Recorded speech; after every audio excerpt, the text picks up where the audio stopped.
Assalamualaikum warahmatullahi wabarakatuh.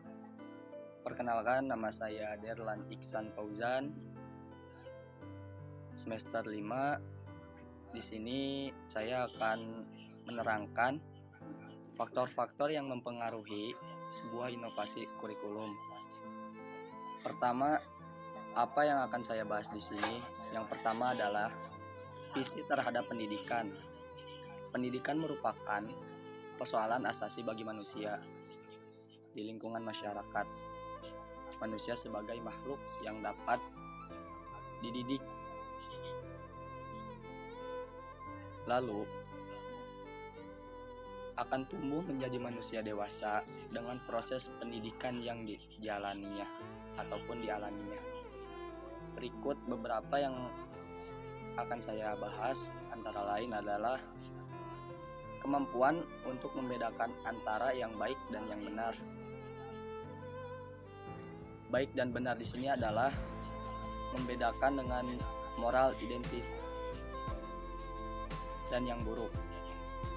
Kemampuan dan kebebasan untuk mengembangkan diri sendiri sesuai dengan pembawaan dan cita-cita si individual itu sendiri. Selanjutnya, kemampuan untuk berhubungan dengan kerjasama dengan orang lain atau social identity. Adanya ciri-ciri khas yang mampu membedakan dirinya dengan orang lain, si individual. Lalu selanjutnya, mempengaruhi faktor pertumbuhan penduduk. Karena pertumbuhan penduduk yang cepat merupakan faktor yang sangat menentukan dan berpengaruh besar terhadap penyelenggaraan pendidikan, sehingga menuntut untuk adanya pembaharuan di bidang pendidikan. Lalu, adanya pertumbuhan penduduk yang cepat menimbulkan akibat yang luas terhadap berbagai segi kehidupan. Utamanya, pendidikan sebagai mana dikemukakan dengan meledaknya jumlah anak usia sekolah. Adapun masalah-masalah yang berkaitan langsung dengan pendidikan tersebut adalah beberapa rincian singkat, yaitu kesempatan belajar. Nah, masalah ini merupakan masalah yang dapat prioritas pertama dan utama yang perlu segera digarap.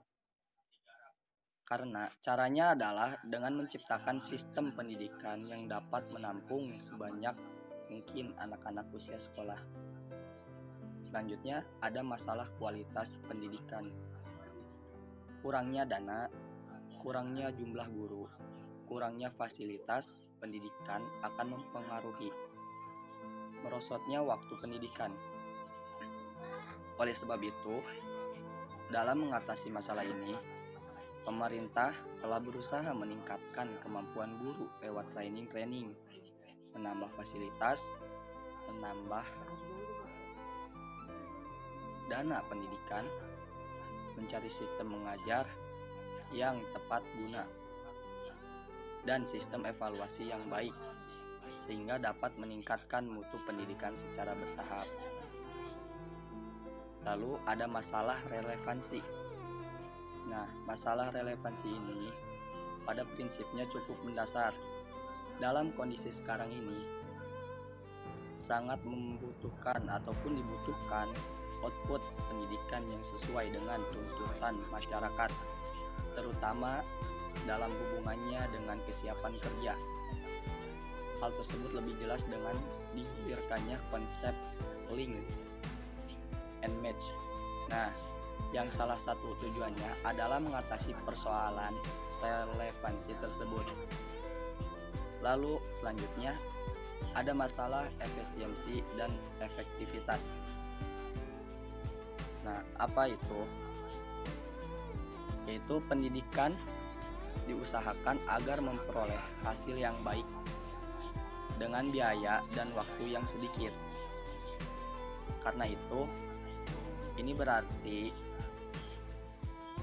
di luar sistem pendidikan, mendidik dan mengajar yang efisien dan efektif sesuai dengan prinsip-prinsip dasar pendidikan. Selanjutnya ada perkembangan ilmu pengetahuan yang akan dibahas.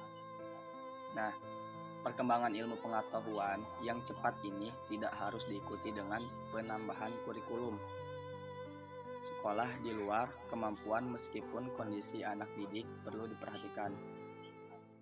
Kenapa seperti itu? Karena anak dididik pun tidak mungkin mampu mengikuti menguasai segenap penemuan baru dalam dunia ilmu pengetahuan.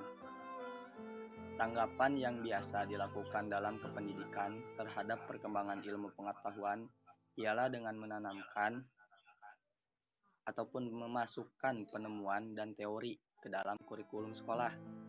Sebab itu, meskipun hal ini menyalahkan adanya kurikulum yang sangat syarat dengan masalah-masalah yang baru.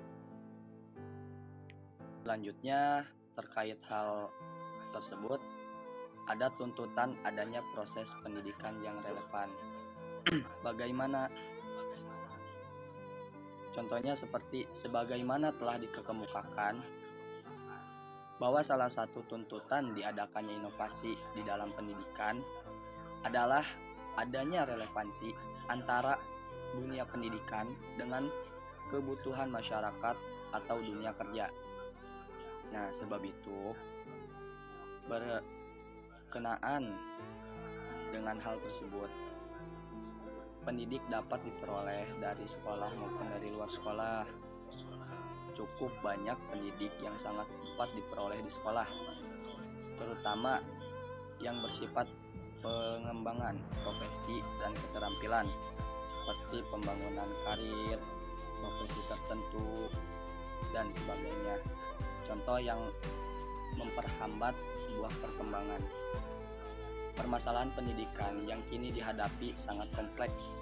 Adanya proses pendidikan yang relevan dengan kebutuhan dan masalah yang dihadapi sangat diperlukan mengingat akan keterbatasan dunia ataupun dana pendidikan.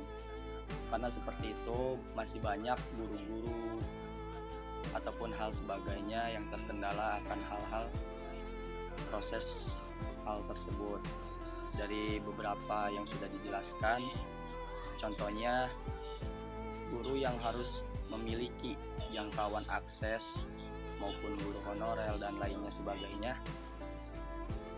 itu sangat terbatas aksesnya. Jadi akan banyak sekali revisi kurikulum ataupun permasalahan kurikulum yang pembahasannya jauh lebih banyak akan permasalahan yang harus diselesaikan.